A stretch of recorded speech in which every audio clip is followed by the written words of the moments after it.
여러분들 이런 생각 안 해보셨나요? 지수가 이렇게 빠지는데 오늘도 급등한 종목이 있고 상한가를 간 종목이 있습니다. 되게 이상하죠? 내가 산 종목은 하락을 하는데 왜 내가 사지 않은 종목들은 상승을 할까? 그러니까 한마디로 네, 여러분들 안녕하세요. 양봉주아입니다. 자, 오늘도 코스피 지수가 조금 많이 하락을 하면서 장이 조금 안 좋았던 하루였는데요. 지수 차트를 좀 보면 112일선을 아예 이탈을 했죠. 이렇게 이탈을 하면 밑에 있는 이평선까지도 한번 터치를 할 가능성이 좀 높아졌습니다. 뭐 지수로 따지자면은 대략 한 3천 정도 되는 포인트까지 내려올 수도 있을 것 같은데 그 라인이 전에 있던 지지 라인이었죠. 이 라인까지도 한번 내려올 수 있지 않나 싶습니다. 근데 여기서 만약 확실하게 지지를 하지 못한다면 한 번 더 하락을 할 수 있겠죠. 조금 과거 차트를 보면 112일선과 224일선을 지지하지 못하고 빠지니까 448일선까지 내려왔고 두 차례 반등을 했지만 쭉 빠지면서 급락이 한번 나왔습니다. 근데 급락이 끝나는 그 지점이 전에 만들어졌던 고점 라인이죠.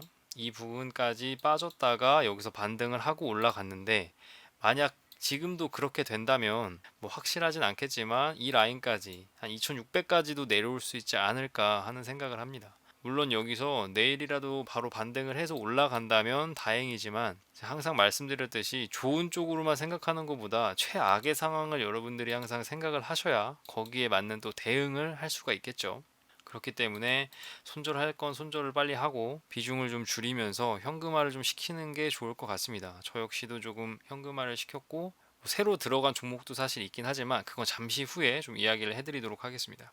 자, 여튼 지수가 좀 많이 빠지면서 하락을 해서 여러분들이 매수한 종목도 많이 하락을 했을 거라고 생각을 합니다. 근데 제가 가만히 생각을 해봤는데 여러분들 이런 생각 안 해보셨나요? 지수가 이렇게 빠지는데 오늘도 급등한 종목이 있고 상한가를 간 종목이 있습니다. 그렇다면 왜 그런 종목들은 상한가를 가고 급등을 했을까? 이 생각은 혹시 안 해보셨나요?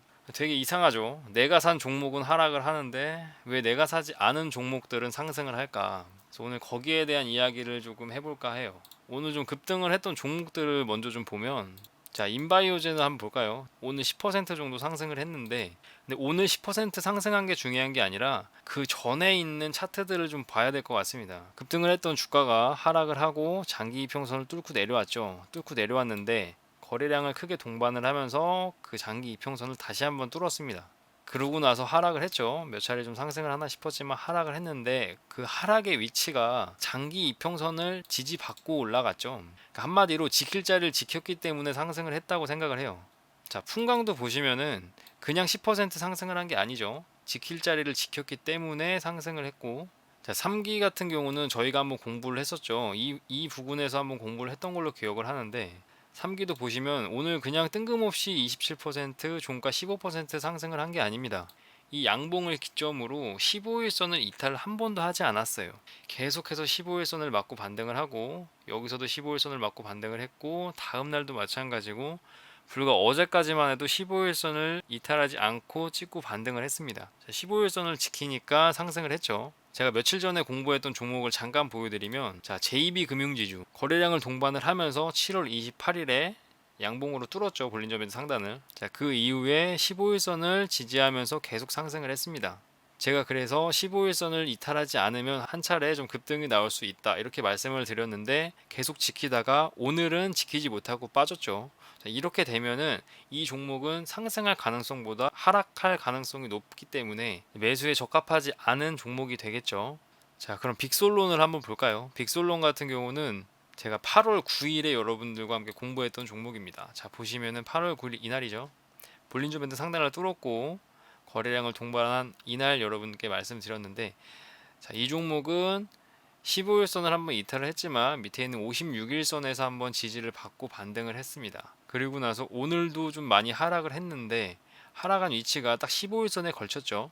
자, 이렇게 걸쳐 있는 종목은 여기서 한번 매수를 해보는 것도 괜찮지 않을까 싶어요. 여기서 만약에 매수를 해서 내일이라도 15일선을 이탈을 한다면 정말 짧게 손절을 치는 거고 여기서 반등을 한다면 3기와 같은 이런 차트가 나오지 말라는 법은 없습니다, 여러분들. 자, 이런 종목을 조금 여러분들이 찾고 공부를 하셔서 이제 매매를 하는 게 좋을 것 같죠. 참고로 빅솔론 같은 경우는 오늘 제가 매수를 한 종목입니다. 뭐 내일이라도 바로 15일선을 이탈을 한다면 매도를 하겠지만 만약 지켜준다면 조금 들고 갈 생각으로 매수를 한 종목입니다. 자, 영화테크는 오늘 상한가를 간 종목이죠. 영화테크도 보시면은 앞에 있던 이 장대 양봉의 시가를 한 번도 이탈하지 않았죠. 계속 지지를 받고 아래 꼬리를 만들면서 올라왔고 최근 며칠간도 계속 그곳에서 지지를 받았던 모습입니다. 자, 오늘 10% 이상 상승한 종목들을 좀 봤는데, 자, 어떠신가요? 그냥 뜬금없이 막 올라간 종목은 없었죠. 전부 지킬 자리를 지켜줬고 중요한 자리에서 반등을 한 종목들만 올라갔습니다. 이렇게 장이 안 좋을 때는 여러분들 더 철저하게 지킬 자리를 지킬 종목만, 그런 종목들만 매수를 하시고, 아무리 그런 자리에서 매수를 한다고 해도 공격적인 투자보다는 좀 시드를 줄이면서 소극적인 매매를 좀 하셔야겠죠.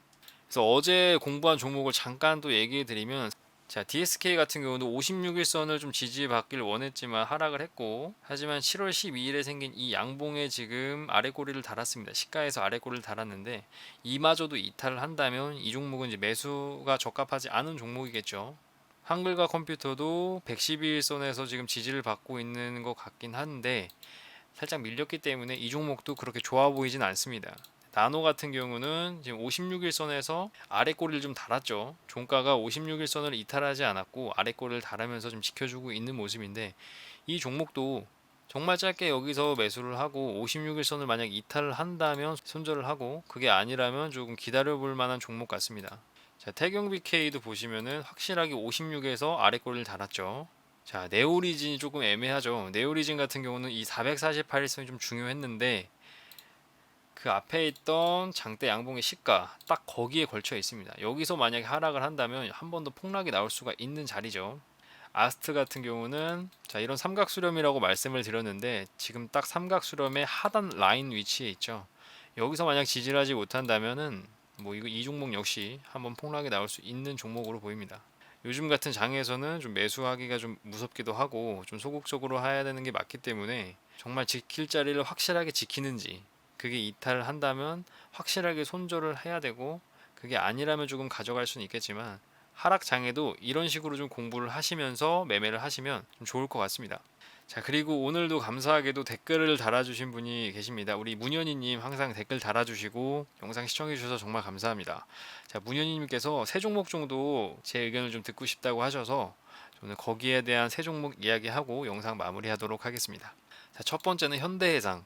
자, 현대해상을 보면 계속 하락하던 주가가 이 장기 이평선을 뚫었죠.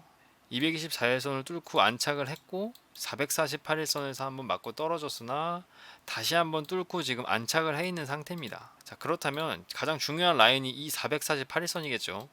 여기를 지지한다면 상승 가능성이 있지만 역시나 여기를 이탈한다면 다른 종목들과 마찬가지로 추가적인 하락을 생각할 수 있을 것 같습니다. 다음은 인베니아. 자, 인베니아 차트도 보시면 오늘 캔들이 좀 중요하네요. 자, 이렇게 저점을 높여가던 주가가 오늘 캔들로 그 저점을 이탈했고 장기 이평선도 모두 이탈을 했죠. 자, 그렇다면 여기서 바로 반등할 가능성보다는 확실히 좀 추가적인 하락을 좀 생각할 수 있는 종목인 것 같습니다. 자, 마지막으로 모트렉스 같은 경우는 지금 적당한 위치에 와 있죠. 한파동 큰 상승 이후에 횡보를 좀 거치면서 수렴을 했고 한번 상승을 했고 지금 눌렸는데, 지금 눌린 위치가 8월 12일에 생긴 이 양봉의 시가 그리고 56일선과 112일선이 좀 수렴이 되어 있는데 이 부분에 와 있습니다. 여기를 만약에 이탈한다면 이 종목 역시 밑에 있는 224일선 거기까지 이탈한다면 448일선까지도 갈 수 있는 종목으로 보이죠. 전에 만들어졌던 저점들을 좀 보니까 딱 448일선에 걸쳐 있는데 여기서 만약 지킬 자리를 지키지 못한다면 역시 추가적인 하락으로 이 저점까지도 한번 갈 수 있지 않나 싶습니다. 제가 거의 모든 영상에서 항상 말씀드렸듯이 이 눌림목 지킬 자리를 지키면 올라가고 그게 아니면 손절을 해야 된다, 이 이야기를 좀 항상 해드려 왔는데요.